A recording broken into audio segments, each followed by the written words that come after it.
Мамлекеттик тилди үйрөнүү ушунча эле кыйынбы? Мамлекеттик тилди өнүктүрүү жана колдонуу чөйрөсүн кеңейтүү боюнча мыйзамга өзгөртүүлөр кайчы пикирлерди жаратууда. Ал эми президент Алмазбек Атамбаевдин өмүр бою Кыргызстанда туруп, мамлекеттик тилди үйрөнбөй коюу адамгерчиликке сыйбаган көрүнүш дегендей билдирүүсү көпчүлүктүн көңүлүнө жакканы менен ошол учурда айрым диаспораларды кабатыр кылды. Ыңгай суроолор телепрограммасынын бул жолку чыгарылышында кыргыз тили ынтымакка данакер боло алабы? Мамлекетке ат берген улут тили менен бирге көп тил билүү тажрыйбасына кантип жетебиз деген суроолорго бүгүн жооп издейбиз. Бүгүнкү биздин талкуубузга президенттин этностор аралык ынтымак боюнча кеңешчиси Эмил Каптагаев жана Кыргыз Республикасынын маданиятына эмгек сиңирген ишмер, кинодраматург Талип Ибраимов. Ал эми бүгүнкү программаны мен Айзада Касмалиева алып баруудамын. Мамлекет башчысы Алмазбек Атамбаевдин коргоо кеңешиндеги ошол мамлекеттик тилге байланыштуу билдирүүсү азыр кеңири талкууланып жаткан учур. Эмесе ошол президенттин ошол билдирүүсүнөн кыскача угуп алып анан талкуубузду баштасак. Көп улуттуу Кыргызстан элинин өзөгү кыргыздар. Кыргыз тилин үйрөнүш керек. Жагабы, жакпайбы? Албетте биз дагы шарттын баарын даярдайлык.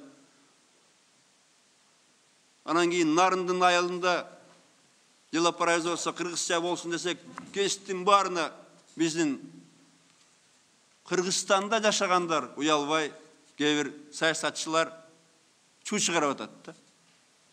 Кайрылуу жөнөтүп, посольствого, Россияга уят.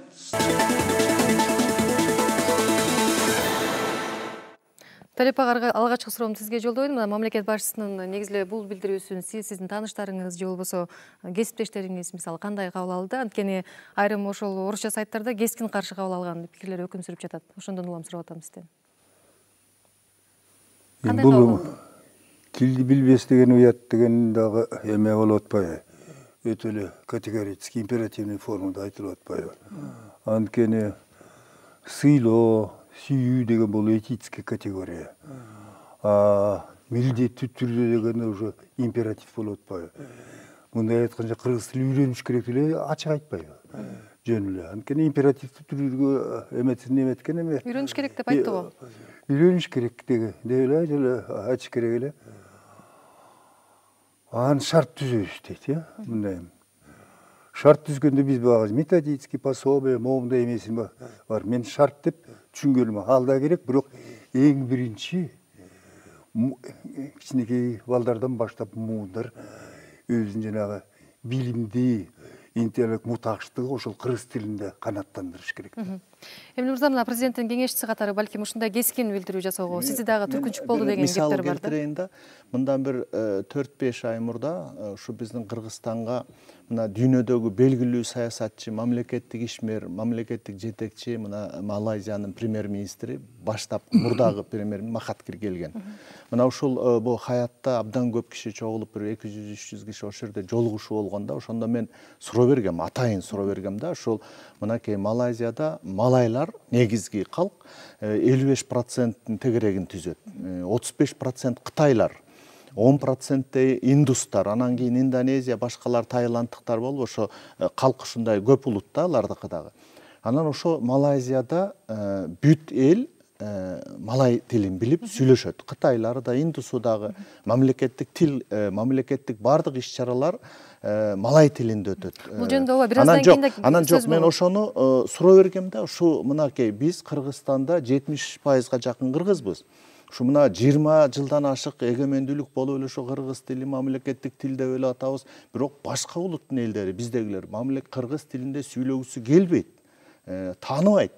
Кыргыздын маданиятын, кыргыздын тарыхын такыр окугусу да келбейт, түшүнгүсү да келбейт. Мына ушу силер кандай жетиштиңер, ушу кандай шарт менен ушул малай тили деп айтсам, ал айтты да бир жакшы сөз айтты. Бу жаран катары мамлекетте жашагандан кийин жарандык укуктары бар дейт. Ар бир жарандын жарандык укугу бар. Бирок ошо менен катар жарандык милдет деген болот дейт. Ар бир жаран ушул мамлекетте жашагандан кийин ошо мамлекеттин өзүн сыйлоо, өзүнүн жарандыгын сыйлоо, анан ошо мамлекеттин негизги атрибуттары болгон бул мамлекеттик тилди сыйлоосу керек. Жарандык милдеттерибизди унутуп атабызбы? Жок, унуткан жокпуз. Малайзия менен кичине тактоону киргизейин да. Ал да неофициальный түрдө баардык английский тилде, бүтүп окууда, мектептерде английский тилде. Аларды жеткенде жана Малайзияга киргизгенде элден мурун Ama Кытайлык трудовой этика таянышкан, английский интеллектке таянышкан. Анан бир деңгээлге жеткенден кийин моундай реформа жанагы бардык структураларында кесипти билген адистер келгенде, анан ошондо Малайзияны тиргизген чын баары билет. Анан бирок Малайзияда 6-7 султанаттар бар, 6-7 султанаттар биздин Кыргызстан областарда бир элегишпейт, бизге бергиле, келгиле деп алар өзүнчө намыс көрөт да биз булардан кембизпи? Биз булардан жаманбыз да ошол үчүн өсөнүп атат. Эмиль мырза, ошол президенттин кескини билдирүүсүнө сиздин дагы ошо түркүнчөк болду деген кептер канчалык чын? Жок, эми түрткүнчөк болду да мен эч кандай түрткүнчөк болгон жокмун. Президент анткени дароо сиз дагы билдирүү айттыңыз го? Жок, мен президенттин сөзү туура деп айтып атам. Анткени чынын айтканда мына 20 жылдан ашык эгемендикте жашап, ушул мамлекетте туруп, анан жанагы жалаң кыргыз жашаган, кыргыз басымдуу жерде мамлекеттик тилде эле иш кагаз жүрсүн, эки тилде жазып ора болбосун деген мыйзамга өзгөртүү киргизгенде билдирүү менен чыгып атпайбы? Мынакей орус тилин курутмак болду, 3 жылдан кийин орус тилин такыр талкаламак болду дегенди. Эми жок нерсени айтып президентке күнөө тагып, мына 3 жылда президент орус тилин жок кылган дегендин өзүнө ачуу келе турган маселе да. Анан экинчи жагы ошону айтып аткан адамдар, ошону көтөрүп чыгып аткан, ошондон саясат жасап аткан адамдар, ушу 20 жылдан ашык андан мурдатан бери Кыргызстанда жашаган жарандар да, эгер алар ошо орус тилин ошончо күйө турган болсо, экинчи жагындагы кыргыз тилин түшүнүп алып, кыргыз тилин үйрөнүп алып, ошондон үлгү болуп турганын айтыш керек да. Мына биз мамлекет тил билебиз, бирок орус тилин силер дагы көңүл бургула деген сөз болуш керек. Ошо жөнүндө Талип ага, мына азыр өкмөт 2014-жылдын 1-январынан тарта иш кагаздарын мамлекеттик тилге которобуз деп жатат да. Ага чейин атайын курстарда кызматкерлер деңгээлине жараша топторго бөлүнүп тил үйрөнүшөт да.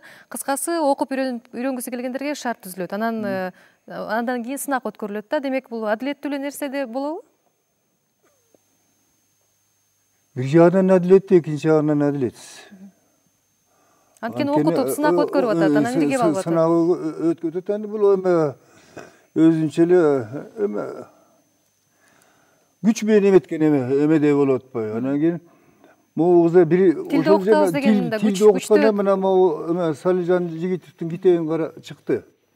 Мына элдин баары көрсүнчү. Ушунун баардыгы депутаттар, өкмөт иштерге окутат элем. Баары.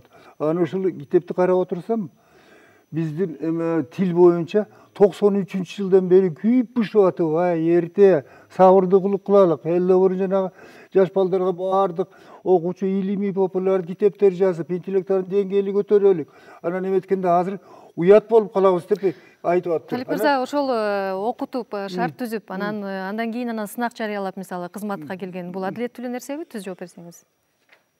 Жок, адилетсиз.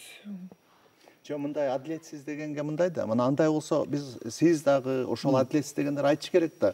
Орустар, силер да адилетсиз кылып атасыңар. Мына барып бир 3 ай эптеп бир идиш жууп же пол жууп, барып иштеп келейин деген кыргыздарды, өзбектерди, тажиктерди, башкаларды эмне келип экзамен алып атасыңар, орус тилин бил деп. 3 айда ал эч ким менен сүйлөшпөйт. Ушу эртең менен эрте туруп, көчө шыпырып эле кайра жатып алат үйүнө деп айтыш керек да. Силер да адилетсиз деп айтыш керек. Орустар менен эрегишет. Жок, эрегишкен жокпуз. Мындай эрегишет салыштырып караш керек. Жок, эрегишкенде эмес. Кеп мындай болуп атат. Мына жанагы арызданып, заявление кылып, мындай жарыялап, орус тилин жоготобуз дегендер кимге апелляция кылып атат? Алар орус мамлекетине, орус өлкөсүнө апелляция кылып атат. Мейланда болуп туруп, ошол Эмиль мырза. Ситуация бөлөк болуп атпайбы? Алар болсо мигранттан кутулалык деп атат. А биз болсо тилди өстүрөбүз деп атабыз. Тилди өстүрөбүз деп атат. Максат бөлөк болуп атпайбы? Жок, мигранттан кутулабыз деген жок. Бул жерде мен ушуну тактап коеюн да. Бул орустардын саясатын мен колдойм. Бул эле саясатты азыр мына Германиядагы, Англиядагы жүргүзгөнгө аракет кылып атышат. Анткени 2 жыл мурда Меркель жарыя кылган жанагы поликультуральный саясат крах болду депчи. Анткени көрсө, бир мамлекет болгондон кийин мамлекеттин ичинде бир маданий, социалдык чөлкөм, аймакты алам түзүлүш керек экен. ичиндеги жарандар ушу бир ааламда маданий чөйрөдө, экономикалык чөйрөдө, саясий чөйрөдө, тил чөйрөсүндө бир чөлкөмдө болуш керек экен. Эч ким бөлүнүп калбаш керек. Эмил мырза, болуп турганда мына азыр мыйзамга кайтып келсек, ал жөнүндө бираздан кийин сөз болот. Мыйзам кабыл алынып калса, анда жанагыдай сынактар боло турган болсо, анда эгерде тилден жыдып калган мисалы кызматкерлер анда кызматтан алынабы? Анда бул учурда кесипкөй болсо, мисалы профессионал болсо, ал жагы кандай болот?